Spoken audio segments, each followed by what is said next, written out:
Good evening friends. आज हम start करते हैं स्टैटिक इनडिटरमिनेसी, जिसको हम देखेंगे आज। अब बेसिकली हम देखते हैं कि स्टैटिक इनडिटरमिनेसी होती क्या चीज है। तो पहला पॉइंट देखते हैं, those structure which are not analyse using equation of static equilibrium. ऐसा स्ट्रक्चर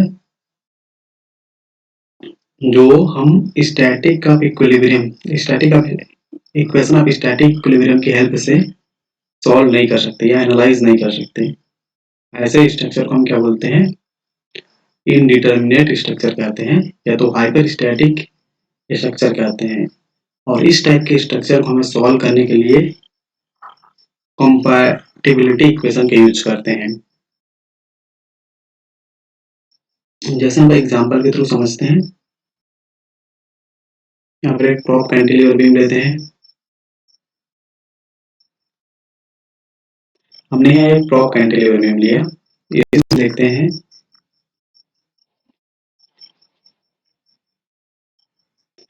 यहाँ पर देखते हैं टोटल नंबर ऑफ रिएक्शन कितने हैं? 5 हैं। टोटल नंबर ऑफ रिएक्शन कितने हैं? 5 है। हमारे पास इक्वेशन ऑफ स्टैटिक इक्विलिब्रियम कितनी है? समीशन ऑफ क्या होता है? इक्विलिब्रियम इक्वेशन, इक्विलिब्रियम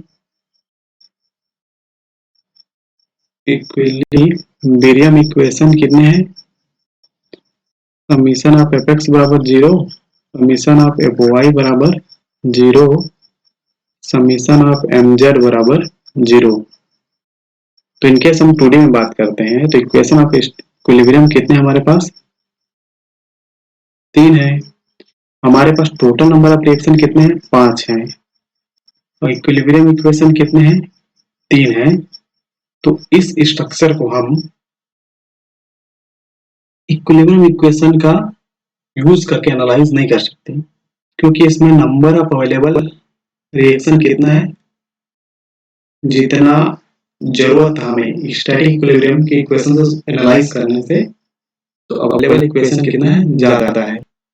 तो इस टाइप के स्ट्रक्चर को हम एनालाइज करने के लिए क्या यूज करते हैं? कंपैटिबिलिटी इक्वेशन यूज करते हैं। क्लियर है? और ऐसे स्ट्रक्चर को हम क्या बोलते हैं? इनडिटरमिनेट स्ट्रक्चर कहते हैं। क्लियर हो गया? एक बार और देख लेते हैं। ऐसा स्ट्रक्चर जिसमें अवेलेबल, अगर हम आर को क्या बोलते हैं, और ये कैपिटल और स्मॉल आर कितने हैं? इसमें अवेलेबल इक्वेशन है, और रिक्वायर्ड कितना चाहिए हमें इक्विलिब्रियम इक्वेशन के लिए? 3। अगर हमें स्मॉल आर से कैपिटल आर अगर से ज्यादा हो जाता है, या नंबर ऑफ अवेलेबल इक्वेशन ज्यादा हो जाता है, किससे? नंबर ऑफ इक्विलिब्रियम इक्वेशन से, तो ऐसे स्ट्रक्चर को हम क्या बोलते हैं? इनडिटरमिनेट स्ट्रक्चर बोलते हैं। क्लियर है? यहाँ तो समझ में आ गया होगा इनडिटरमिनेट स्ट्रक्चर होता क्या चीज है। जब हमारा कैपिटल आर स्मॉल आर से ज्यादा हो जाता है, तब क्या हो जाता है हमारा? Indeterminate structure. क्लियर है?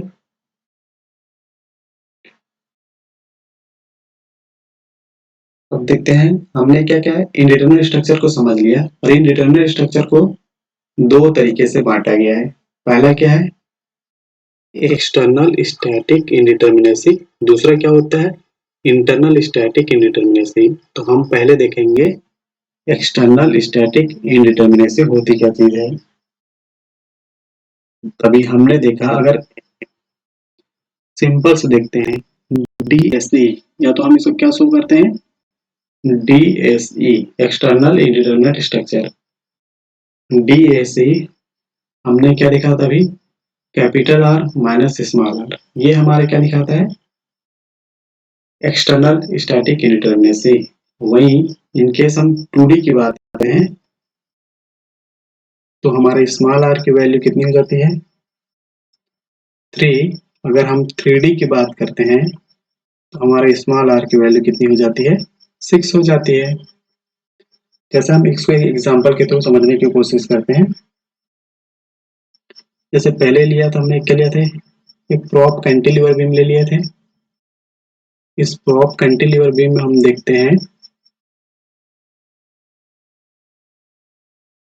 अगर हम इसको रोलर ले लेते हैं, क्लियर है, रोलर है मतलब एक रिएक्शन है, एक से मतलब यहाँ पर कितने रिएक्शन होगा, 3 रिएक्शन होगा,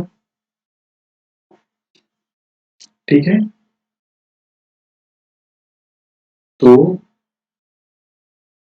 आर और आर, ये स्ट्रक्चर हमारा क्या है, 2D पे है, तो आर इसको कितना हो जाएगा 3, हमारा टोटल आर मतलब कैपिटल आर कितना हो जाएगा 1 2 3 4, टोटल कितना हो गया 4, तो हमारा डी एस ई कितना हो गया 4 माइनस 3 इक्वल टू 1, तो हमारा 1 डिग्री क्या हो जाएगा, एक्सटर्नल स्टैटिक इंडिटरमिनेसी हो जाएगी इस स्ट्रक्चर की।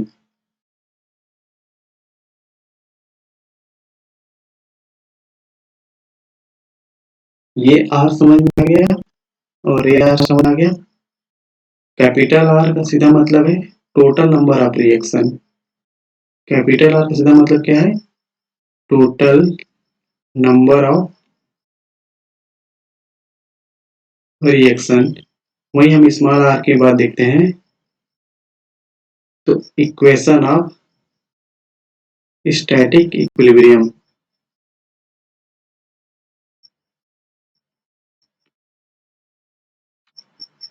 क्लियर है। कैपिटल आर का वैल्यू और स्मॉल आर का वैल्यू, स्मॉल आर का वैल्यू मैंने यहाँ पर शो कर दिया है। 2D के केस में बात करते हैं तो कितना हो जाता है 3, अगर 3D के केस में बात करते हैं कितना हो जाता है 6। ऐसे के एग्जांपल के थ्रू हमने इसको समझ लिया एक्सटर्नल स्टैटिक इंडिटरमिनेसी होती क्या चीज है।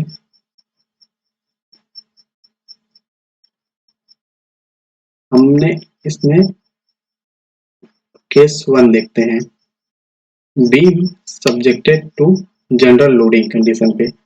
अगर बीम हमारा सब्जेक्टेड है किसमें, जनरल लोडिंग कंडीशन में, जैसे हम यहाँ पर देख लेते हैं,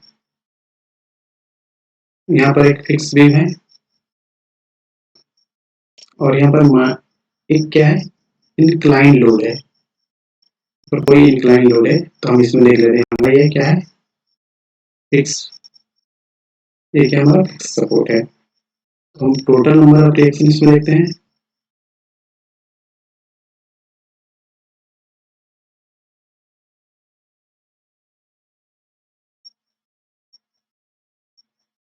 ये तो हम इसमें डी एस ई देखते हैं, डी एस ई कितना हो जाता है हमारा आर माइनस आर, आर क्या है टोटल नंबर ऑफ रिएक्शन और स्मॉल आर क्या है number of static equilibrium equation. तो हमारा टोटल आर कितनी हो रही है 1 2 3 5 6, 6 हो रही है, माइनस आर कितनी होती है अगर 2D केस है तो 3 हो रही है। तो हमारा डी एस ई मतलब स्टैटिक इंडिटरमिनेसी, अगर एक्सटर्नल की बात करते हैं तो कितनी आ रही है यहाँ पर 3 डिग्री आ रही है। कौन सी केस पे है हमारा, जनरल लोडिंग के केस पे है, क्लियर है ये वाला।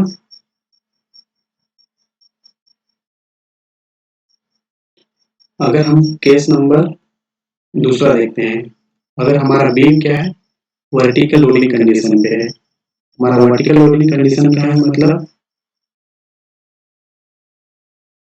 ये हमारा फिक्स बीम है और यहाँ पर हमारा कोई लोड क्या है वर्टिकल लोड है, तब देखते हैं क्या होता है। एक वर्टिकल सपोर्ट और वर्टिकल रिएक्शन, ये हमारा वर्टिकल रिएक्शन, ये हॉरिजॉन्टल रिएक्शन, ये हमारा हॉरिजॉन्टल रिएक्शन, क्लियर है। अगर वर्टिकल लोडिंग की बात होती है तब हमारा डी एस ई कितना हो जाता है आर माइनस आर, तो आर का मतलब हम समझ चुके हैं, तो हमारा कितना रिएक्शन हो रही है 1 2 3 4, total number of reaction 4, number of available equation कितनी हो जाती है इन केस में 2 हो जाती है। क्योंकि हमने यहाँ पर मोमेंट को कंसिडर क्यों नहीं किया, क्योंकि मोमेंट आपस में कैंसिल हो जा रहे हैं, तो हमने यहाँ पर मोमेंट को कंसिडर नहीं किया, तो समीशन ऑफ एम जेड को भी हम यहाँ पर कंसिडर नहीं करेंगे, क्लियर है। तो हमारा कितना हो जाएगा यहाँ पर आर का वैल्यू 2 हो जाएगी, तो हमारे यहाँ पर डी एस ई कितनी हो जाएगी 2, क्लियर है?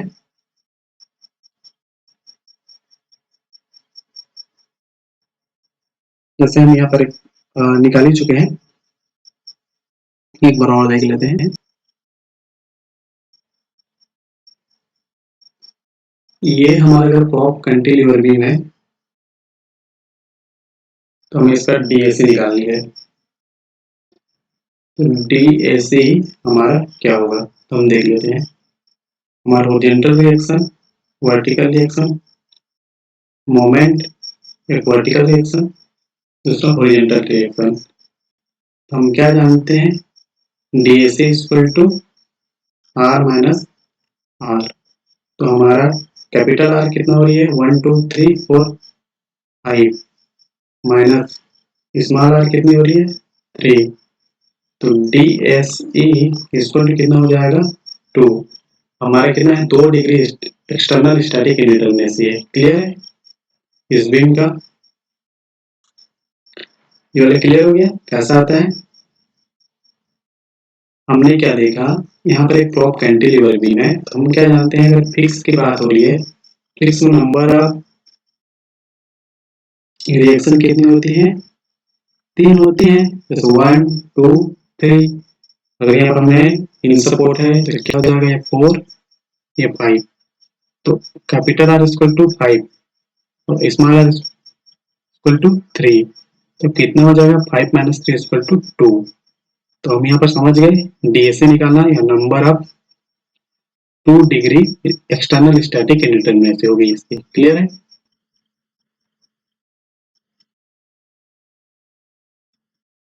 आगे देखते हैं। हम बात करते हैं इंटरनल स्टैटिक इंडिटरमिनेसी निकालने की। हमने इसमें केस 1 ले लिया। केस 1 इसमें अगर सपोर्ट क्या देखा, हम सबसे पहले देखते हैं ज्वाइंट क्या है।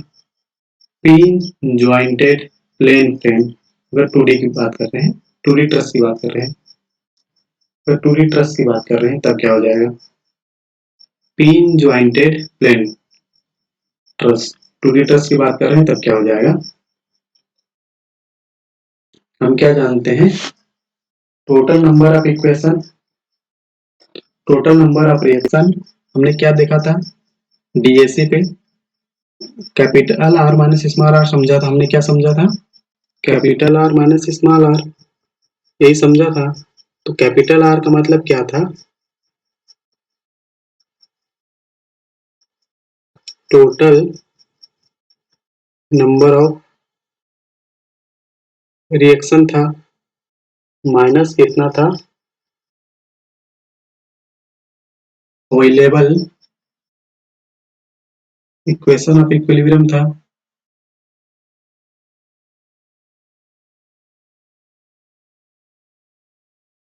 क्लियर है? तो इसमें कॉन्सेप्ट कोई चेंज नहीं हो रहा है। कॉन्सेप्ट क्या है हमारा, सेम ही है। तो DSI अगर हमने क्या किया, इंटरनल स्टैटिक इंडिटरमिनेसी को यहाँ पर मैंने क्या फॉर्म पे शो किया है, DSI। तो क्या हो जाता है, total number of reaction minus available equation of equilibrium. Same concept. तो अगर हम ट्रस की बात कर रहे हैं तो DSI इसको क्या होता है, total number of reaction, member जितना रहेंगे उतना ही, क्योंकि उतना ही क्या होता है, एक्सेल फोर्स की बात करता है ये सिर्फ। अगर हम ट्रस की बात करते हैं तो टेंशन या कंप्रेशन भी होती है ना ट्रस पे, जैसे ट्रस को भी मेंबर होती है। तो हमारे क्या हो रही है, total number of reaction minus 2J minus 3। इस बात को लेकर चलते हैं, 2J माइनस 3 ये हमारे क्या है, available equation of equilibrium, 2J minus 3। Clear है? M minus 2J in bracket minus 3 होती है। क्लियर हो गया डीएसआई क्या होती है, और इसका मतलब भी समझ में आ गया, अवेलेबल इक्वेशन ऑफ इक्विलिब्रियम को ही शो कर रहा है ये। क्योंकि हमारा जो ज्वाइंट होता है ट्रस पे, क्लियर है, उस ज्वाइंट पे कितना डिग्री ऑफ फ्रीडम हो सकती है, उसमें 2 डिग्री ऑफ फ्रीडम हो सकती है। क्योंकि क्या है, पिन ज्वाइंट है, तो इसे हमें 2 का मल्टीप्लाई हुआ है ज्वाइंट पे, उसमें -3 कर दे रहे हैं। क्लियर है? तो इसका DSI क्या हो गया? M minus 2J minus 3। इसमें देखते हैं, अगर हमारा DSI इक्वल टू 0 हो गया, DSI इक्वल टू 0 हो गया, तो क्या हो जाएगा? Internally determinate truss. क्या हो जाएगा? इंटरनली डिटर्मिनेट ट्रस, या तो हम इसको क्या बोल सकते हैं? Perfect truss.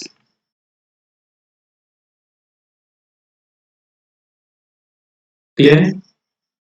अगर हमारा DSI ग्रेटर देन 0 से हो गया, तो हमारा क्या हो जाएगा? ये इनडिटर्मिनेट हो जाएगा, इनडिटरमिनेट ट्रस हो जाएगा, जो कि क्या हो जाएगा? इंटरनली इनडिटर्मिनेट ट्रस हो जाएगा, इंटरनली इनडिटर्मिनेट ट्रस हो जाएगा। या हम इसको क्या बोलेंगे? ओवर स्टिक बोलेंगे, या हम इसको क्या बोलेंगे? Over stick. अब DSI लेस देन अगर 0 है, तो क्या हो जाएगा हमारा? ये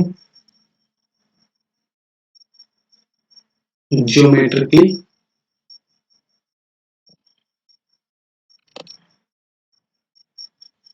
अनस्टेबल ट्रस हो जाएगा।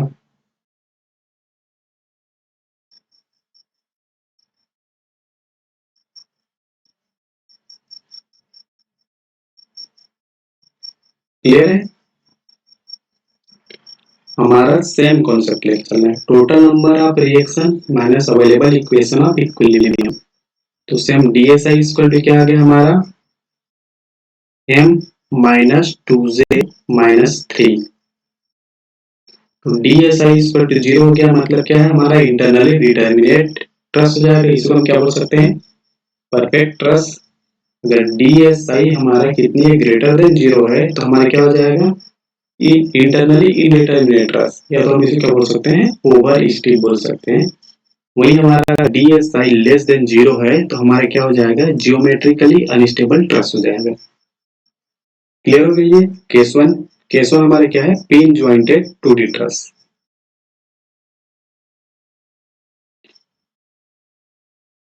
अगर हम 3D की बात करते हैं, तो हमारा क्या हो जाएगा? सेम कॉन्सेप्ट, बस इसमें क्या आएगा? हमारे जो फॉर्मूला लिए थे, DSI इक्वल टू कितना हो जाएगा? M माइनस 2J लिखे थे, यहाँ पर क्या हो जाएगा? 3J। यहाँ पर क्या माइनस होगा? नंबर ऑफ अवेलेबल इक्वेशंस में कितना हो जाएगा? 6। क्लियर है?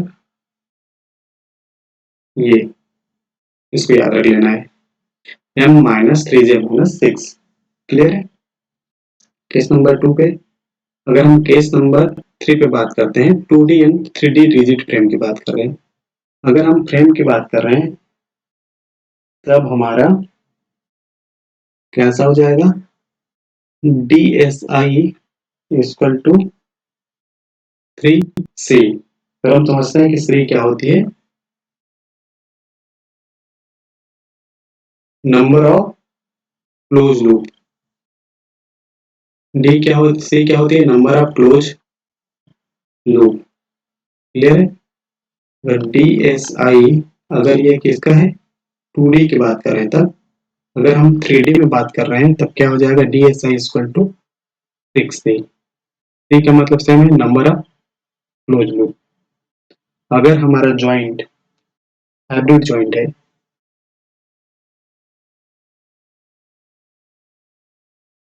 if joint is hybrid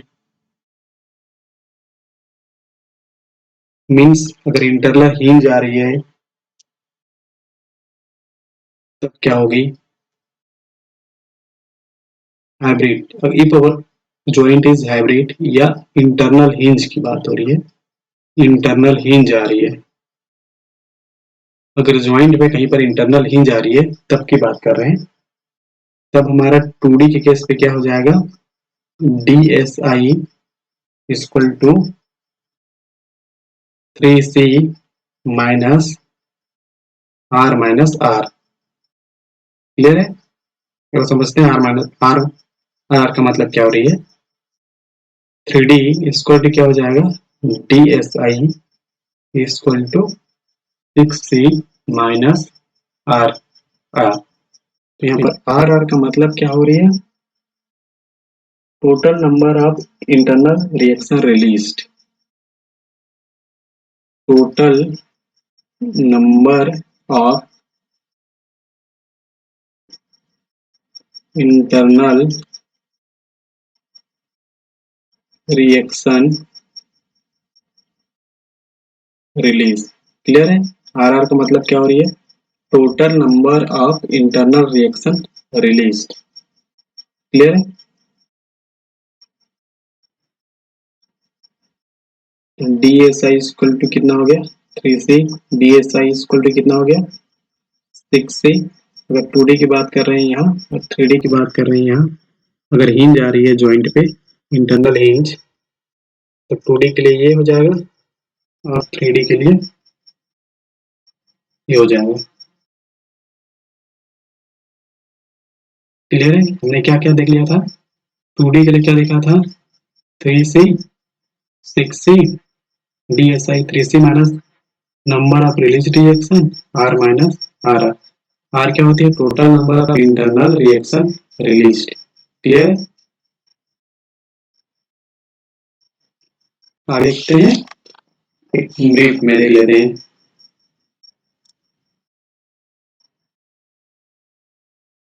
overall degree of static इंटरनेसी क्या है।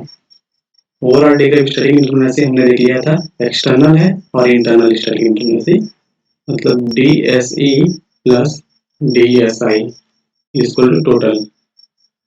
हमने 2D ट्रस के बारे में देख लिया था क्या, M plus R minus 2J। Clear है?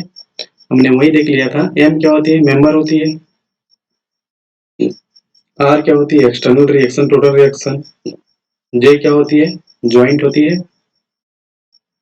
अगर हम वही DS इक्वल टू 0 देख रहे हैं तो हमने क्या देखा था, परफेक्ट ट्रस देखा था, ये स्टैटिकली डिटर्मिनेट। अगर DS इज ग्रेटर देन 0 है तो स्टैटिकली इंडिटर्मिनेट, और क्या देखा था, ओवर स्टिक बोलते हैं इसको। D लेस देन 0 है तो उसे क्या बोलते हैं, स्टैटिकली अनस्टेबल हो जाती है। अगर 3D के केस में बात होती है, M plus R minus 3J। Clear है? अगर 2D रिजिड फ्रेम, यहाँ पर हम और एक फॉर्मूला देख लेते हैं, 2G रिजिड फ्रेम जो सारे स्ट्रक्चर पे यूज कर सकते हैं इसको। जैसे DS इक्वल टू, हमें अगर फ्रेम की बात हो रही है तब क्या हो जाएगा, ये 3M plus R minus 3J plus AC। AC वही है, number of internal reaction released, जो देख चुके हैं। इसको मॉडिफाई वर्जन पे ऐसा लिख सकते हैं, जो मैं ऐसा लिखता हूँ इसको। सेम वही, अगर हम 3D की बात कर रहे हैं तो DS इक्वल टू कितना हो जाएगा, 6M plus R minus 6J plus AC।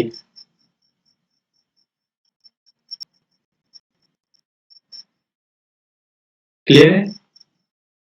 हमने इसको ब्रीफ में भी देख लिया। हमने क्या देखा था, DS क्या होती है, टोटल D क्या होती है, DSE DSI। DSI देख लिया था हमने, R माइनस R।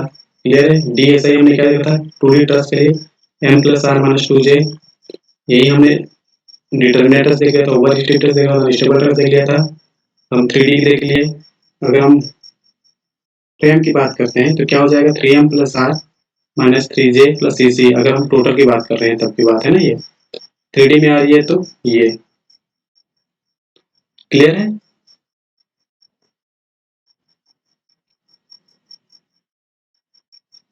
जैसे हम यहाँ पर एक क्वेश्चन देख लेते हैं, the degree of static indeterminacy of the beam given below. अब इसका हम क्या देखते हैं, स्टैटिक इंडिटरमिनेसी देख लेते हैं।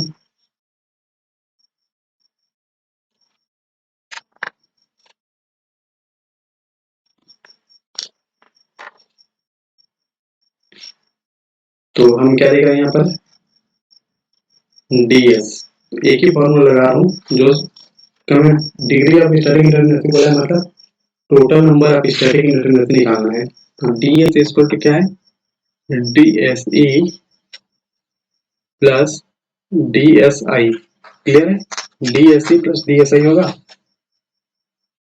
यहाँ तक समझ में आ गया। तो मैंने क्या बताया था, एक universal formula 3m plus r minus 3j plus ec। Clear है।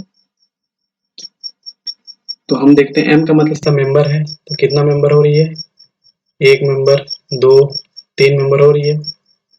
3 into 3 plus total number of reaction कितनी हो रही है, 1 2 3 4 5।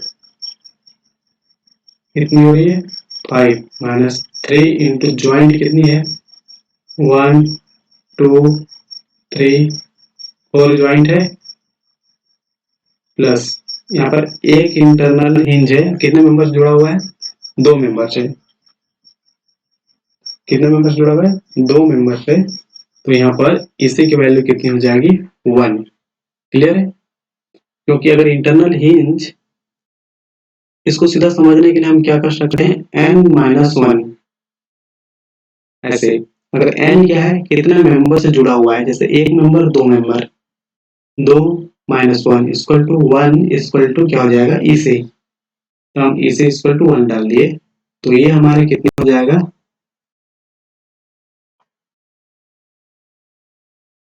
9 प्लस 5 माइनस 12 प्लस 1 13,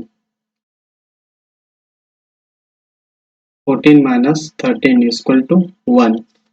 इसका आंसर क्या आ रहा है, 1 degree of static indeterminacy. Clear है।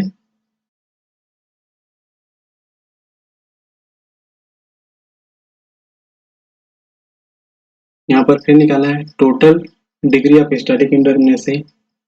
हम ऐसे निकाल लेते हैं, इसको टोटल बोला है तो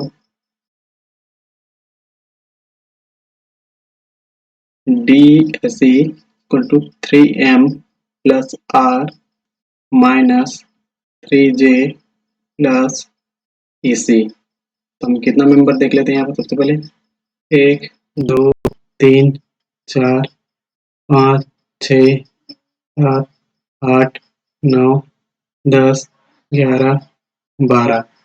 कितना मेंबर हो गया, 12। 3 इंटू 12। अब रिएक्शन देखते हैं, यहाँ पर 3 6 और 12। टोटल नंबर ऑफ रिएक्शन कितना हो गया, 12 माइनस 3 इंटू ज्वाइंट कितना हो गया, 1 2 3 4 5 6 हो गया, 1 2 3 4 5 6 7 8 9 10 11। हमारा मेंबर 1 2 3 4 3 3। तो कितना हो गया ये, 36 प्लस 12 माइनस 3 48 माइनस 36 12। आंसर कितना आ गया, 12। क्लियर है। Thank you friend. अगर वीडियो आपको अच्छा लगता है तो प्लीज लाइक करें, शेयर करें और सब्सक्राइब कर दें। Okay, thank you.